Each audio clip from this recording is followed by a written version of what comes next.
अस्सलाम वालेकुम ख़वातीन व हज़रात, मैं हूं मखदूम शहाबुद्दीन और आप देख रहे हैं मेरा फेसबुक और यूट्यूब चैनल। पाकिस्तान ने भारत से रूस को भी छीन लिया है और इस वक्त ख़ित्ते में भारत बुरी तरह तन्हाई का शिकार है। और ये बात हम नहीं कर रहे, इसके ऊपर एक इंतहाई मुस्तनद आलमी जरीदे ने रिपोर्ट शाया कर दी है। और ये रिपोर्ट लिखी किसने है? इस रिपोर्ट में कुछ कंट्रीब्यूटर्स हैं और उन कंट्रीब्यूटर्स में से एक शख्स ऐसा है जिसकी मौजूदगी इस रिपोर्ट को कंपाइल करने में और इसे शाया कराने में और इसे लिखने में बड़े सवालात खड़े कर देती है। और भारत की नाकाम तरीन जो इस वक्त फ़ॉरेन पॉलिसी है, जिसमें पाकिस्तान ने भारत को पिछाड़ के रख दिया है, उसे पूरी दुनिया पर वाज़े कर देती है। SCO समिट अभी हाल ही में हुआ है और उसमें आपको पता होगा कि किस तरह भारत की रुसवाई हुई। भारत को वज़ीर आज़म पाकिस्तान इमरान खान ने नरेंद्र मोदी को वहाँ पर इस तरह से जलील व रुसवा किया कि जिसकी मिसाल अभी करीब करीब नहीं मिलती। उस पर भी बात करेंगे और साथ ही साथ आपको ये बताएंगे कि इस रिपोर्ट में क्या लिखा गया है। इस रिपोर्ट के मुतल्लिक जो सारी डिटेल्स हैं वो आपके सामने रखेंगे। लेकिन उससे पहले अगर अभी तक आपने चैनल को सब्सक्राइब नहीं किया तो सब्सक्राइब कर लें और घंटी के निशान को भी दबा दें ताकि आने वाली तमाम तर वीडियोस आप तक पहुंचती रहें। और इसी तरह हक़ाइक़ पर मबनी मुस्तनद ख़बरें पूरी ईमानदारी से मैं आप तक पहुंचाता रहूं। ख़वातीन व हज़रात, ये जरीदा है द डिप्लोमैट और ये पूरा जो ख़ित्ता है, स्पेसिफ़िकली एशिया पैसिफिक जो रीजन है, उसके ऊपर नज़र रखने वाला और उसके मुतल्लिक कोई भी बात करने वाला सबसे मुस्तनद जरीदा समझा जाता है। इसमें एक आर्टिकल छपा है। इस आर्टिकल का टाइटल है China India tensions put new Delhi at the margins of the SCO। यानी SCO समिट में चाइना इंडिया टेंशंस ने इंडिया को खुड्डे लाइन लगा दिया, जैसे मार्जिन्स में होता है, साइड पे बिल्कुल धकेल के रख दिया। और इस आर्टिकल के मंदरजात में पाकिस्तान का इस पूरी सूरत हाल के अंदर जो किरदार है वो बड़ा वाज़े हो जाता है। अब ये जो आर्टिकल है, इसके कंट्रीब्यूटर में एक शख्स है, मैं उसका भी आपको बता दूं और उसके बाद फिर हम जायज़ा लेंगे कि SCO समिट में भारत के साथ हुआ क्या और इस आर्टिकल के मंदरजात क्या हैं। ये हैं फुनचक स्टब्दान, ये भारतीय है और ये भारतीय सफ़ीर रह चुका है किर्गिज़स्तान में, यानी इसी रीजन में। SCO का रीजन है ये, शंघाई कॉरपोरेशन ऑर्गेनाइजेशन का ये रीजन है, जहाँ पर ये शख्स जो है ये इसका इंडिया का साबिक सफ़ीर रह चुका है। और अभी ये अभी यानी प्रेजेंटली ये आदमी फाउंडर है लद्दाख इंटरनेशनल सेंटर का, यानी लद्दाख के ऊपर बड़ी इंपॉर्टेंट नज़र रखे हुए है। लद्दाख के ऊपर रिसर्च सेंटर का ये हेड है और he is on the advisory council of Oxus society for central Asian affair. यानी बड़ा इंडिया का एक क्रेडिबल आदमी है और इन तमाम तर सिचुएशंस जो हैं उनके ऊपर नज़र रखे हुए है। अब अगर बात की जाए SCO की, शंघाई कॉरपोरेशन ऑर्गेनाइजेशन, इसका बाकायदा तौर पर नाम जो है वो 2001 में ये SCO रखा गया। इससे पहले ये 1966 से तकरीबन काम कर रही है, लेकिन इस नाम से नहीं कर रही। तो इसका बाकायदा अगर हम बात करें कि SCO कायम कब हुई, वो हुई थी 2001 में। अब भारत ने 2005 से पूरी कोशिश करनी शुरू कर दी, अपनी लॉबिंग की, पूरी अपनी तवानाइयाँ लगाई। भारत ने इसके ऊपर जान लगाई, पैसा लगाया, लॉबिंग फर्म्स हायर की और 2005 में कोशिशें शुरू की। और 12 साल बाद 2017 में रूस की मदद से SCO के अंदर, शंघाई कॉरपोरेशन ऑर्गेनाइजेशन के अंदर भारत को शामिल कर लिया गया। भारत ने पूरी जान मारी, भारत ने कोशिश की। इसके अंदर रूस और चाइना मेन मुल्क हैं। अच्छा, भारत के लिए सबसे बुरी खबर थी ये, कहने को तो यह है कि 12 साल की कोशिशों का समर मिल गया आपको। चाइना ने कहा कि ठीक है, रशिया को चाइना ने कहा ठीक है, हम आपकी बात मान लेते हैं, आप इतना हमें इंसिस्ट कर रहे हैं, आपके कहने पर हम इंडिया को SCO का मेंबर बना रहे हैं। लेकिन फिर आपने हमारे कहने पे पाकिस्तान को भी SCO का मेंबर बनाना है और दोनों को एक साथ मेंबर बनाना है, या तो दोनों मेंबर बनेंगे या दोनों नहीं बनेंगे। ये पाकिस्तान का आखिरी हुक्म का एक इक्का था, 100 सुनार की एक लोहार की वाली बात हुई। वो 12 साल से कोशिशें करते रहे। तो SCO में भारत का जो आना है उसने ही भारत के लिए कोई अच्छी खबर नहीं, भारत के लिए वो बहुत बड़ा सेटबैक कंसिडर होता है इंटरनेशनली। अब बात हो जाए कि भारत के साथ आजकल क्या हो रहा है। इस वक्त खित्ते की सूरत हाल को हम ज़रा डिस्कस कर लें। बांग्लादेश भारत को आंखें दिखा रहा है। नेपाल ने अपना नक्शा जो है वो अपडेट कर दिया भारत की धमकियों के बावजूद। अफ़गान अमन अमल में से भारत को उठा के बाहर फेंक दिया गया। लद्दाख में चाइना ने भारत के साथ जो किया वो पूरी दुनिया ने देखा जो रसवाई हुई। पाकिस्तान के साथ ताल्लुकात पे बात करनी बनती नहीं है, कभी अच्छे ही नहीं रहे।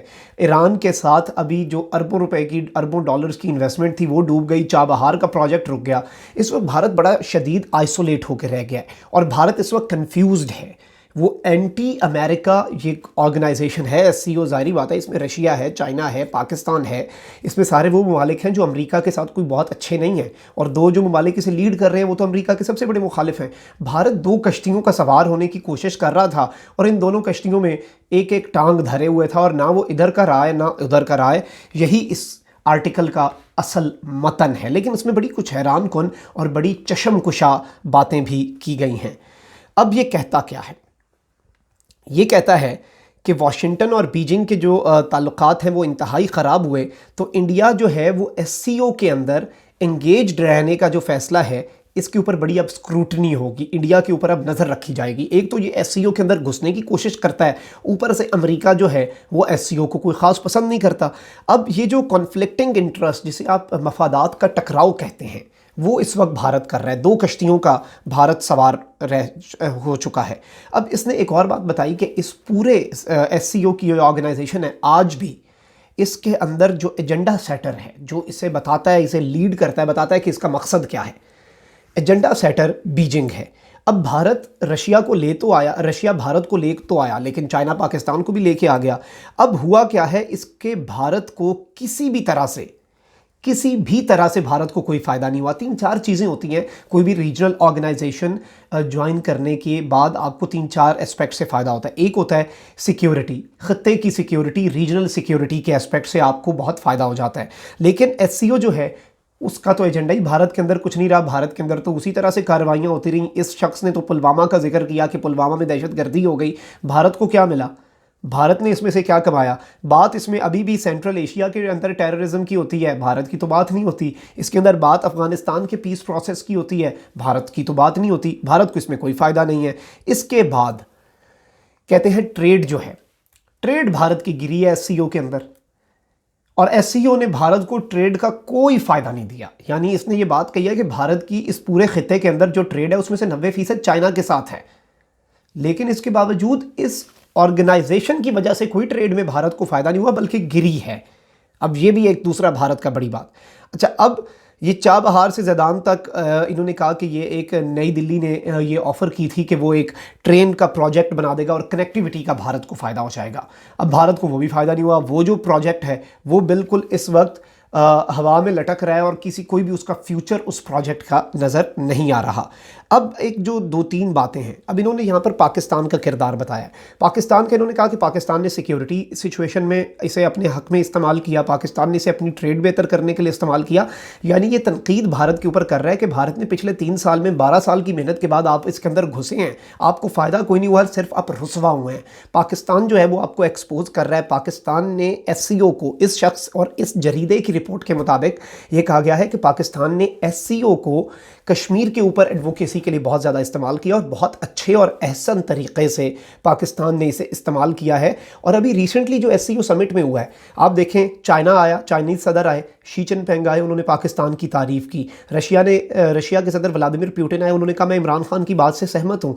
नरेंद्र मोदी मुँह तकते रह गए। अब इमरान खान ने क्या कमाल बातें कहीं, इमरान खान ने क्या कमाल तरीके से मोदी को ट्रोल किया, सख्त बातें भी की। और बॉडी लैंग्वेज इंटरनेशनल लेवल पे मैं आपको बताऊं, एक लीडर कपड़े क्या पहनता है, जूता कौन सा पहनता है, कब कौन से कपड़े पहनता है, किस तरह के पहनता है, वो उठता कैसे है, बैठता कैसे है, वो कब मुस्कुराता है, कब खामोश होता है, कब हंसता है, कब गुस्से में आता है, ये सारी बातें बड़ी मायने रखती हैं। और जो इंटरनेशनल पॉलिटिक्स पर नज़र रखने वाले ऑब्जर्वर्स हैं, फॉरेन रिलेशंस के एक्सपर्ट हैं, वो इन चीज़ों को देखते हैं। अमेरिकी जब कोई सदर बनता है, उसे बॉडी लैंग्वेज एक्सपर्ट्स उसकी क्लासें लेते हैं और उसे बताते हैं कि भाई तुम अब अमेरिका के सदर हो, तुम्हारी बॉडी लैंग्वेज के अंदर से कॉन्फिडेंस झलकना चाहिए, और लेकिन तुमने, अब ये इससे आपको अहमियत का पता चलता है। अब इमरान खान इस ऑनलाइन समिट के अंदर मोदी के आसाब पे कैसे सवार हुए? सबसे पहली चीज़ होती है, बात करने से पहले भी आप अगले के आसाब पे सवार हो जाते हैं, अगला बौखला जाता है। इमरान खान ने सबसे पहले तो वही लिबास पहना जो उन्होंने उस दिन पहना था, एग्जैक्टली वही शलवार कमीज़ और वही कोट पहना जो उन्होंने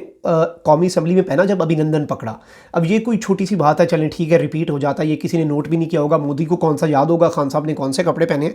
इमरान खान वक्फे वक्फे से चाय पी रहे थे, साइड से चाय उठाते थे, कप पीते थे, फिर चाय पीते थे। और चाय जो है वो नरेंद्र मोदी के लिए एक नाइटमेयर है, डरावना ख्वाब है जो अभिनंदन के साथ पाकिस्तान ने किया। बाद में उसकी वीडियो बनवा के टीज फैंटास्टिक भारत के मुंह पे तमाचा दे मारा। अब उसे बार बार याद करा रहे थे। लेकिन इसके बाद इमरान खान ने क्या किया, इमरान खान की जब बारी आई, नरेंद्र मोदी तो ऑलरेडी बौखला चुका था, उन्होंने भारत के ऊपर अटैक किया। उन्होंने भारत को बहुत ही टेक्निकली काउंटर किया। उन्होंने कहा कि खित्ते के अंदर अफगान पीस प्रोसेस रुकवाने वाली कुव्वतों के खिलाफ हमें काम करना होगा। वो कौन है? ना तो अमेरिका चाहता है अफगान पीस प्रोसेस रुके, ना चाइना चाहता है, ना रशिया चाहता है, ना पाकिस्तान चाहता है, ना अफगान तालिबान चाहते हैं। सिर्फ एक मुल्क है जिसका मफाद है अफगान पीस प्रोसेस रुके। उसी ने पेशावर मदरसे का हमला करवाया, उसी ने काबुल यूनिवर्सिटी वाला अटैक करवाया ताकि अफगान पीस प्रोसेस जो है वो तातुल का शिकार हो जाए। अब ये जो पूरी सूरत हाल है ये बड़ी गंभीर है।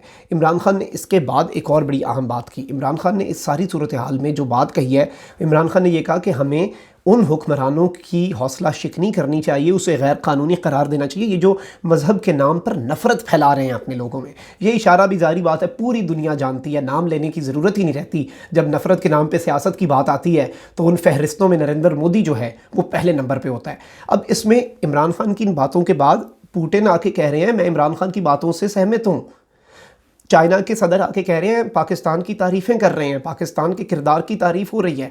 भारत को कोई घास भी नहीं डाल रहा। और नरेंद्र मोदी के जो फेशियल एक्सप्रेशन हैं वो बड़े तासुरात जो हैं वो बड़े तब्दील हो रहे थे और वो भी बड़े वाजे थे और वो बता रहे थे कि असल अब हो क्या रहा है। और यही इस आर्टिकल ने, आलमी जरीदे ने इस बात का वो कर लिया, एतराफ़ कर लिया है कि इसने भारत को, पाकिस्तान और चाइना के कमाल के एक डुओ ने, पाकिस्तान और चाइना की इस कम्बिनेशन ने भारत को खुड्डे लाइन लगा दिया है। आपसे मुलाकात होगी इंशाल्लाह एक और व्लॉग में। तब तक अपना बहुत ख्याल रखें, अपने इर्द गिर्द लोगों का बहुत ख्याल रखें। और ये मुल्क पाकिस्तान अल्लाह ताला की एक बहुत बड़ी नेमत हमारे पास है, इसका भी आपने बहुत ज़्यादा ख्याल रखना है। पाकिस्तान जिंदाबाद।